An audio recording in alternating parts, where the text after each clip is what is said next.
Hello everyone and welcome to What's Your Story from the OCC. Today I'm talking to Paul Kielman from Cherwell Independent Mortgages. Hello Paul. Hello there James. Good to see you. Tell me a little bit. Yeah, good. So tell me a little bit about who you are and what you do. Hi everyone, I'm Paul Kielman, Cherwell Independent Mortgages. I'm a whole of market mortgage broker.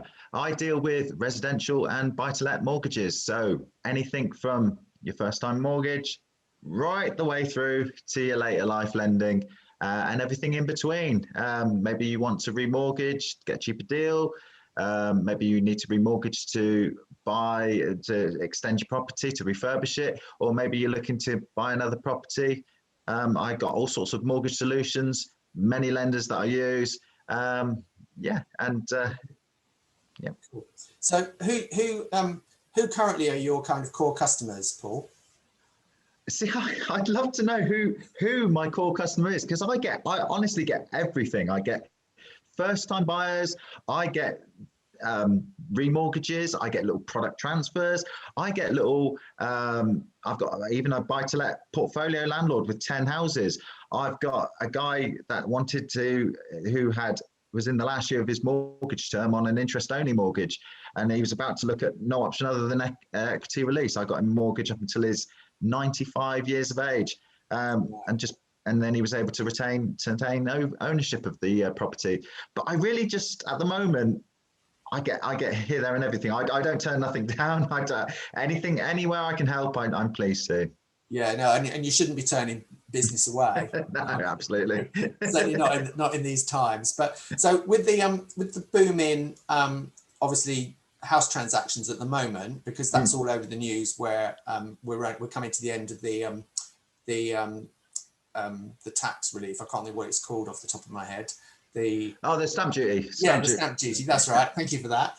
So are you finding that you've got an uplift in doing quotes? And yeah, absolutely. I think what I found is during lockdown, people were stuck in the houses going crazy. So they were either doing two things. They were either looking around thinking, oh, I could do with a new kitchen, new extension, or they were thinking, oh, I've had enough of this place, I'm moving somewhere else. And pretty much looking for another house with, I don't know, maybe an office in there, or bigger garden, bigger kitchen, bigger living space for the kids. But it just seemed to stimulate people, the lockdown, and in particular the stamp duty relief. The house market's gone crazy since September. Right. Okay. And that's been good. That's been good for you. Yeah, absolutely. Yeah, I've got a few sales out of it. Yeah, absolutely. Good. So also then, I appreciate you're servicing a broad range of customers. So how about customers who have really challenging circumstances? How do you support those kinds of people? Yeah, so I mean, it's sometimes it can be difficult. Sometimes their circumstances just put it out of their, it's just going to have to be a no, unfortunately. But if I can help them and it all fits with affordability, and I can find a lender, maybe they've got bad credit history, they've got a suitable amount of deposit and a suitable amount of equity in the property, then I can help those sorts of people. I won't be able to help everyone, unfortunately, but I can certainly, have a look, discuss their circumstances, and just sort of see what I can do for them. And just try and ask as many questions as I can, do a thorough fact find with them. And if there's a solution, I mean, there's many solutions out there at the moment, then hopefully I can find something for them. Well, good. So on a more, maybe a slightly more technical point, I mean, I know lots of other financial service providers are regulated. So do you sit in an umbrella group that allows you to trade as Cherwell Independent Mortgages, and then they do regulation and compliance? Yeah, so I'm a regulated mortgage broker. I've attached myself to Inguard Financial. They are my compliance team. Right. They check all my work, make sure I'm fully compliant with the FCA regulations. If you were to come to me for a mortgage application, I submit your mortgage application to the lender, and then I have to write the case to my principal firm, so that if any time the FCA want to say, well, why did you recommend that person that mortgage? They then have that information and they can go through the case at their own leisure. So yeah, so obviously I've attached, I can then trade as Cherwell Independent Mortgages. I'm appointed, what they call an appointed representative. And yeah, I basically use their license to practice, to do what I need to do. They've got a very good introducer partnership. So if I get a mortgage outside the residential and buy-to-let, so if I get like a commercial or a development finance or a bridging request, I've got a back office I can submit those inquiries to, and I had one just yesterday for commercial property in Swindon. I referred it to my principal firm, and they are now dealing with the case for the gentleman. Okay, so that's because they've got the expertise in doing the commercial stuff. Where so they've got dedicated commercial team that they'll speak to. The commercial lending is a bit more thorough than the you think the residentials and buy-to-lets are thorough enough, but the commercial again is another lending on top of that. So they've got dedicated people that deal with those sorts of requests and deal with those sorts of lenders, and are familiar with the requests that those sorts of lenders will want. Right. Okay. So for you, Inguard allows you to be confident in when you go out and talk to potential customers, but equally it gives them a comfort zone, a security in the fact that actually you are legit and you're doing the best you possibly can for them. Is that right? Yeah, absolutely. So all my cases get file reviewed. You know, it's either a pass or fail.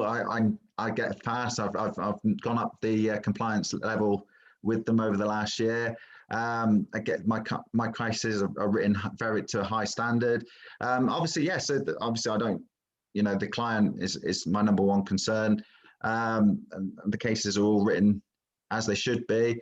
So yeah, so it's allowing. It is really the whole combination of those things really does give your customers more confidence. They give me a setting to enable me to do what I need to do. They've got I've got a full back office of support there, and anything I need, they give me the support that I need.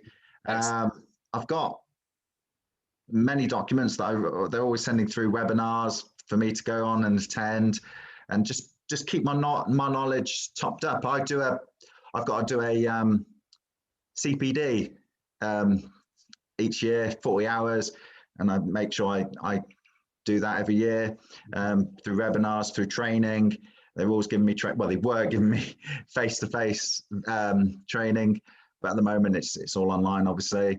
But yeah, so yeah, really good.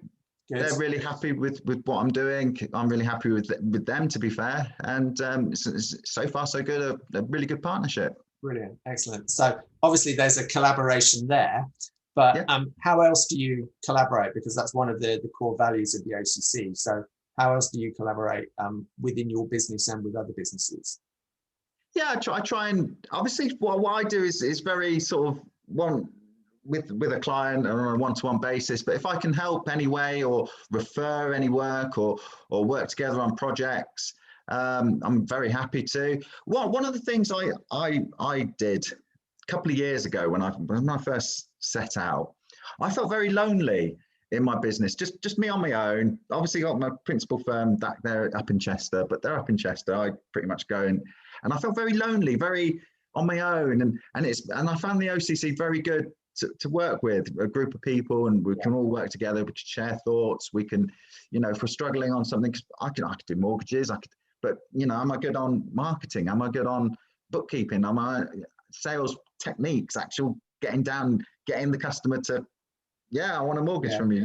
I trust you to do the mortgage. And so I found the OCC really good to talk and share things and work with people. And again, just sort of referring if I know if I'm out and about up in Warwickshire or, and I hear a client that needs some sort of help and we've got a member in the OCC group, then it's always good to match up those sorts of people together. And good. I mean, I think what you said at the beginning there is really is crucial in the fact that as solo entrepreneurs, actually, it is quite lonely, particularly now that we're all home based, it kind of not, it can be isolating as well. So the OCC adds value in that respect, but also the fact that it's having that broad diversity of other business owners who have relevant experience to us all, having gone through that journey of being a solo entrepreneur, and being able to share skills and knowledge and have our connections in the OCC, who can then add value through things like marketing and bookkeeping and all that kind of stuff. And it's really valuable that you can ask those questions and share your concerns almost, really. Yeah, no, absolutely. I have to say, I got surprised how lonely when I first started out. I didn't think it would be like that, but then to find a group of people like the OCC, it's been really helpful and really beneficial to my business. Good. I think when people start their journey, they're so engrossed in their setting their businesses up that they aren't lonely. It's only when you've got past that initial setup and then you suddenly think, well, who am I going to talk to now? What am I going to do? Yeah, so cool. So moving on just very quickly, I'd like to know how you see your business developing and growing moving forward in, say, the next 12 months or so. So I'm actually going through a rebranding exercise at the moment, just trying to really, obviously I do help a very broad range of people, but I'm working on who specifically I am targeting on. So hopefully in the next sort of 12 months, I'll keep learning, keep on these webinars that I'm attending, keep my knowledge up to date, because the market's changed dramatically, as you can imagine, since last March.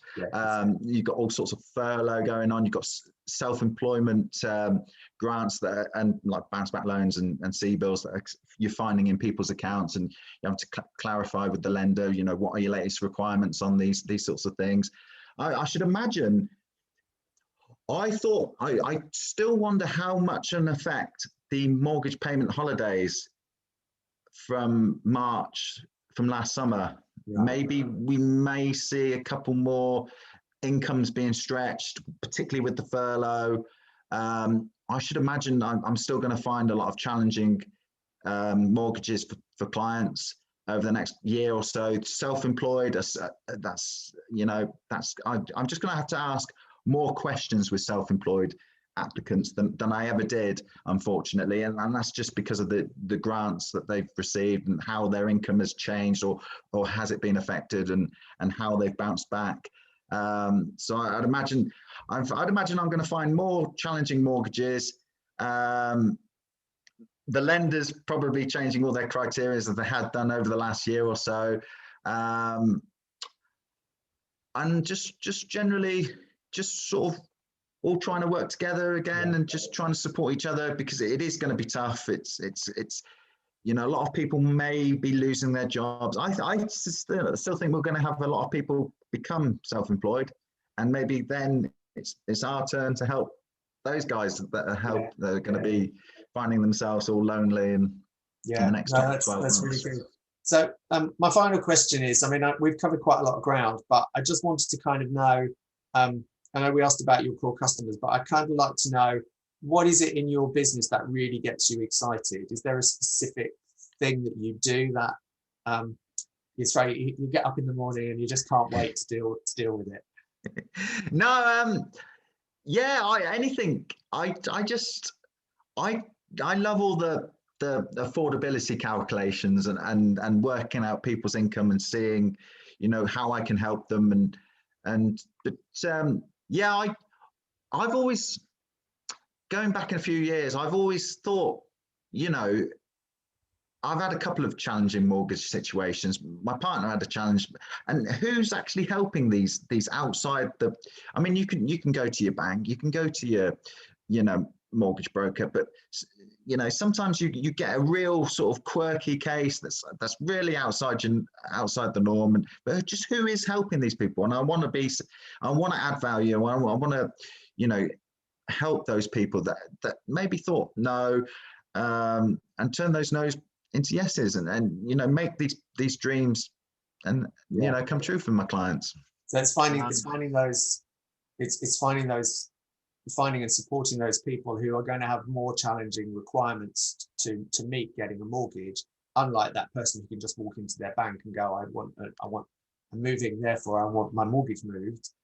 Yeah, I mean, absolutely, yeah. I mean, that are on almost at a disadvantage.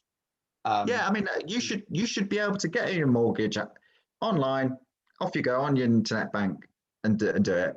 And absolutely, you should be doing that. But if you can't do that because you've got a situation, then definitely I want to help that person. You know, I've been in that situation where I've gone, oh, who am I turning to? Who can I turn to? And I do want to help those sorts of people where, you know, you might have just a challenging situation, which, you know, you may have said no online for whatever reason, or you've gone to the bank, whatever reason it is, but then I definitely want to help that person. Yeah, I think it's great that you've obviously got a personal experience that you can then relate to your customers. I get told I'm sort of really negative with mortgages, but it's because I have been in that situation where I now know what will be a no. So I can go through your mortgage application and actually pre-underwrite it even before it's submitted, because I'll know what they want and what they'll pick up on. Yeah.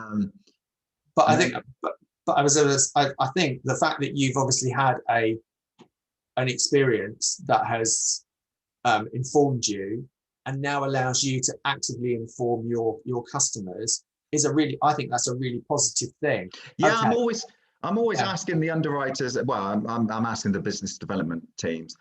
You know, if this happens, will you say yes? Will you say no? And I'm always questioning. I've got to question the lenders as much as I'm questioning my client. Yeah. I'm the sort of man in the middle to make it happen, to make the dreams come true. And I'm always questioning the lenders.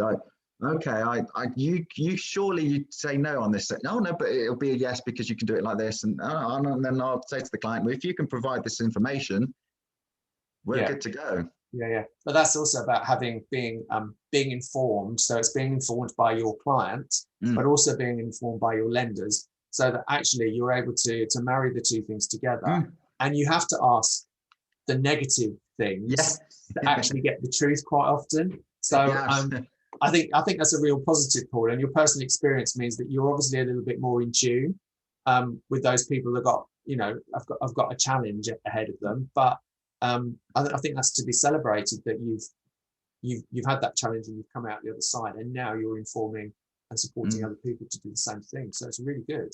Yeah, absolutely. Yeah. Cool. Brilliant. Well, look, Paul, it's been really amazing chatting to you this morning. Thank you for your time. And you, James. No, you're very welcome. And so thank you. Yeah, thank you very much.